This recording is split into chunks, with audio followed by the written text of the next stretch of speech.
হবে সেই সন্তানকে নিয়ে যাবে। এত বড় করে বলেন না সুবহানাল্লাহ।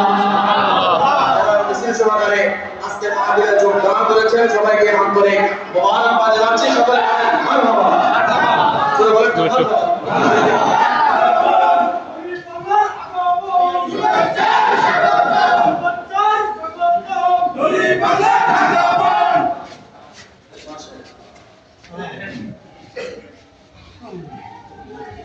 নারায়ে তাকবীর, নারায়ে রিসালাত, ইয়া রাসূলুল্লাহ, ইয়া রাসূলুল্লাহ, উলামায়ে আহলে সুন্নাহ।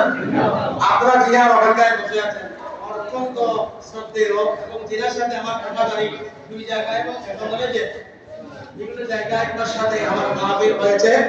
আমার হুজুর আজকে এখানে তশরীফ হয়েছে, সকলে বলেন মারহাবা। আচ্ছা হুজুরকে পেয়ে আমরা খুশি না বেজার? খুশি। বলেন খুশি না বেজার? ইনি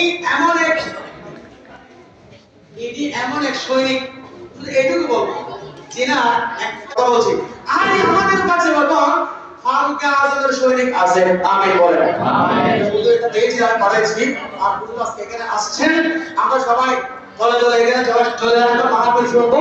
আমি আপনার কথা শেষ করে দিই। সালাতু ইয়া